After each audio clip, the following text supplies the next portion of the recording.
And this is my glorious office, guys. So this is where the magic happens, right? My kitchen table, that's office number 1. And then I have a remote office. Lucky for me, I have 2 offices. Kitchen table and a repurposed double-T metal crate that I never use anymore. But makes an awesome bench. I can slide my legs right underneath the door openings. Look at that. How cool is that, man? Got it all right here. Might be a horrible little crate table, but it's got a pretty nice computer. It's got a hell of a nice camera on it. Got an awesome pit bull right there. So everybody's waiting their turn. We got some guys in the rocks. This pit bull has to be in a crate. You see a little raised bed there for her. She hates the kennel, but she loves the crate. She's a really crate trained dog in her house, so it's weird. She hates the kennel with chew on it, but she loves the crate. It's all good.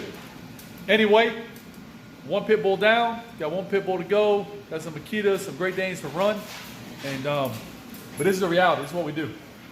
Run dogs, knock out heat bales, and then I step over here and showing y'all all kinds of behind the scenes. Between everything else, boom. That's where it's at. Whole bunch of dumbbells, a couple kettlebells. Look at that. That's a dog trainer right there. Dumbbells, kettlebells, where's that? Flexi lead and a slip lead. Story of my life, man. That's what it is. Let's get it going. Ridgeside Canine coming to you late at night like we always do. Cool light at night, man. The sun went down. It got almost cold. Anyway, hanging out with this pit bull on a break. Let's talk really quick about the value of a break. So my nighttime routine, I sit in the office. I'm going to go back in a minute. I do emails. I run a dog. I do emails. I run a dog. I do emails. I run a dog. Somewhere in the middle right there. Where's he at? Turn his little light on so y'all can see him a little better in the camera. There he is. Somewhere in the middle of running emails and doing dogs, we'll do a workout and repeat, right? Workout, emails, dogs. Workout, emails, dogs. We just keep that going, keep it hustling. But let's talk about the value of a break and what we can do. Here, you'll see it right now. So he's on a break. Boom, that's a good boom. We work on a recall, right? So he was about 30 yards away right there. A little too far for where I want him because he's a little hunter and he'll sweep up an animal and take off. So anyway, we work on recalls. A lot of them, right? Out here you'll see, if you can see. Can I come over here by the kennel runs? We got a young female shepherd right here. Right there. Hey, mama. You kind of see her right there behind the fence. And again, Emmett's right next to her and no fence fighting's happening. Very important. Right here, we have a young male Labrador. I know you guys can't really see this, but you may see it when it comes on the camera. Another Labrador. So even though we're on a break, we're still working on tone response, tone recall, compliance, clarity, task, behavior. We don't waste any of it. You know what I mean? So yes, it's a free break, but it's still structured. And that's very important, man. Never just throw a dog out and not work on some kind of behavior. So again, behavior is a recall. Here. Get a sopa. Coming on verbal with tone. Every time, always. 1 dog down. Whole bunch of emails, whole bunch of dogs to go. Labradors. Golly, I trained so many of these damn dogs. Hey, it's my boy, Dexter. Yes, it's open. Come on, your claws are sharp now. Don't lose your brain. I trained this dog probably about 2 years ago. He used to run away. He actually escaped, was gone for like 3 days chasing deer. And the owner said, you can never be off leash. Other trainers, look at them nice LEDs. Man, you know I got weird, my head's all over the place, but I got a lot of LEDs. You walk around my house at nighttime, it's like a soccer stadium. That's the truth. You setting off so many cameras, LEDs, you'd be shocked. Turn nighttime into daytime. That's my buddy. Oh, you can break my nose if you ain't careful. Now stop. Anyway, I love his dog. He was told he could never be off leash. He'd run away, prey drive, run away, always escape. Yeah, come on now. Just need a little bit of clarity. Need a little bit of direction. Sure enough. Where's he at? Hey, get on. Oh, sopa. He's off leash now, though. That's how we do it. Here we go again. Oh, these dogs be kissing on me. But this little pit bull here is deaf. She can't hear a word I'm saying. I could say, you're a stupid little dog. We should still give you some kisses. We trained this dog a long time ago, actually. And came to us in a precarious situation. Awesome client. Phenomenal guy. Trying to do right by the dog. This dog does have pretty serious drive at times. And had a little situation. So we took her over. Got her all trained up. Got her all off leash. Have her rock. Oh, shabba dabba. Ugh. Anyway, my job's tough at times, man. So I'll be honest, being a dog trainer can be very, very stressful when you're dealing with what I deal with, which is not just training dogs, but employees and clients and locations and I have a lot of stress every day. This is very true. When I was just a dog trainer by myself, it was a very easy job. The hell is that? Oh, no barn cat over there. Anyway, when I was just by myself, man, training dogs was easy. It was stress-free. It was great. And then as the company's grown, it's very stressful. That's true. But when I'm out here and I got these little deaf dogs running around me and they're licking on your face and they're sitting on your lap, you can't help but love it. If you don't love it, if that kind of stuff bothers you, shouldn't really be a dog trainer. But on to the next one. And just like that, on the 97th day, the Lord said, let there be massive dogs. And he created a couple 100-pound dog. Here we go. We got an old Great Dane, Merle or Pearl Merle. I don't know what they call this. Somebody will correct me. It's okay. You hate the camera, though. You hate when I look at you with the camera. I know. You're going to crush my leg. Your head's so damn heavy. But this is my girl. So we train this dog also. It's kind of cool this week, man. I have a lot of dogs here right now just hanging out. Their owners are traveling. I always help out prior clients whenever I can. And we got a good amount of dogs here this week that are all prior trained dogs. I love it. It makes it so easy because they're already e-collar trained. I cannot. Gracious, your head is heavy, mama. But they're already e-collar trained. They're already off-leash trained. And hanging out with them, breaking with them, such a good time. And it's really fun, you know. It's crazy, man. I have this stalker, fact, that trolls my page every day. Trolls everything I do. And she always tells me about how scared the dogs are and yada, yada, yada. It's crazy. Did this dog look scared of you? She's out here watching. You watching them other dogs. See them dogs moving behind us? She's keeping an eye on them for us. She's keeping an eye on her mama.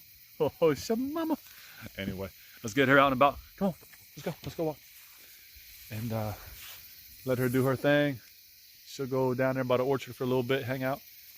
And I love it, man. There's nothing better than a variety of dogs. If one of the true areas that I feel totally blessed in, and I mean blessed, is in the amount, variety of dogs that we get. It's just so cool, man. It's to me, you know, just dealing with Malinois and Dutch Shepherds gets actually boring after a while, I'll be honest with you. When you start throwing in a 150-pound, a 200-pound, a 10-pound, some exotic breed, it's cool. It's a good time. Hanging out. Let's get another one. And this one's special. So this Akita has a very real history, and he's been here for almost 3 weeks, maybe more than 3 weeks now, I'm not sure. I kind of lost track. And he just started playing with me. So look at this, right? Look at me. This is crazy. If you knew where this dog came and where he is now is just, it's incredible, right? So I was grooming him yesterday, full groom. I probably took 4 bags of fur off this dog. It was insane how much fur came off. But prior to that, he'd bite me. I mean, I could stop him, but it'd make, you know, major negatives out of something simple. Oh, la sepa. You can't hear him right now. He's doing a deep, like, he likes it.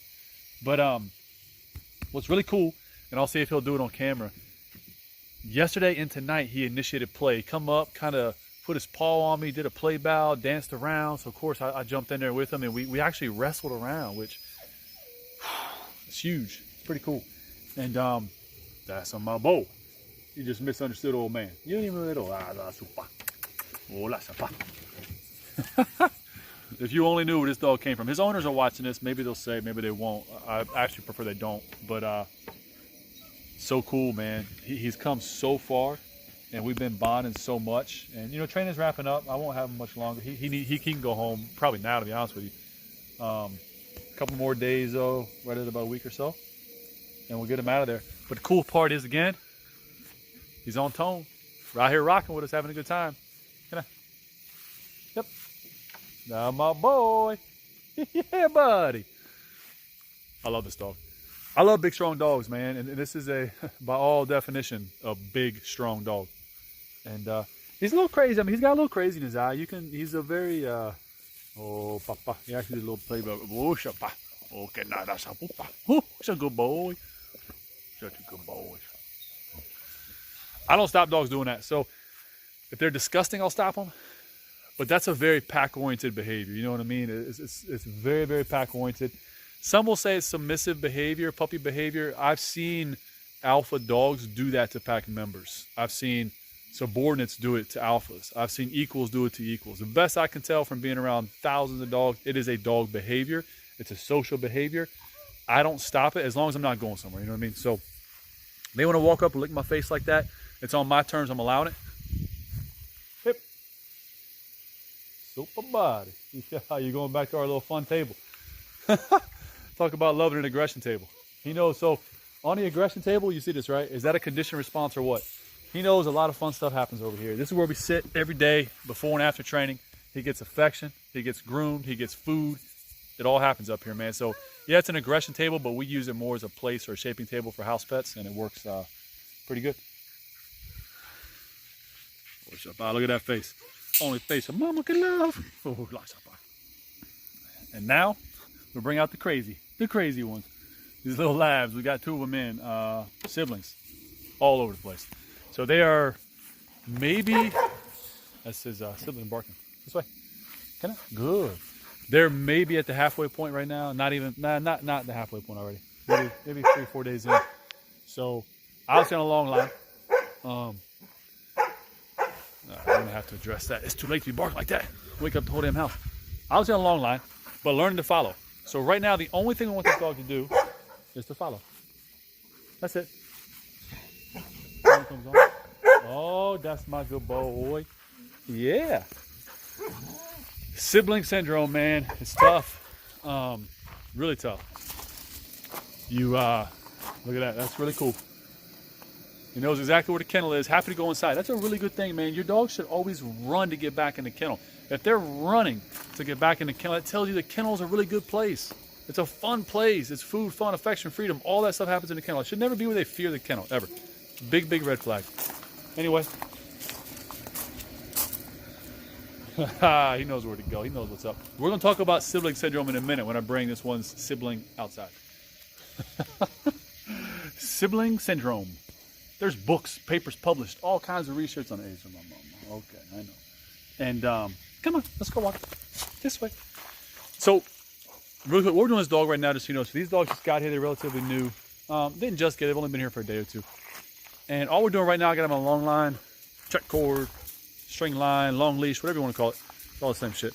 And I'm just teaching her that, hey, your boundaries to this long line are the long line, right? And when you get to the end of it, you got to come back. And then we slowly make that long line shorter and shorter.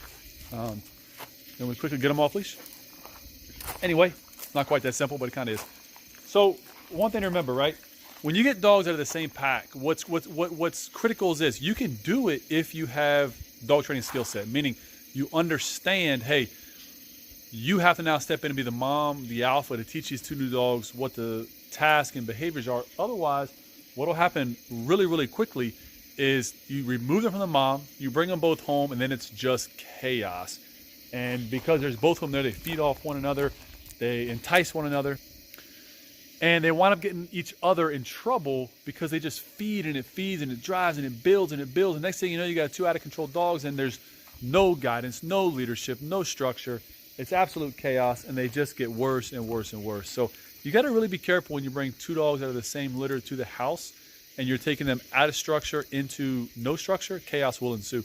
But no harm, no foul, man. Phenomenal clients, great customers. We got them both here at the same time, and we're just working with them. But again, right now, all we're doing is teaching proximity through movement.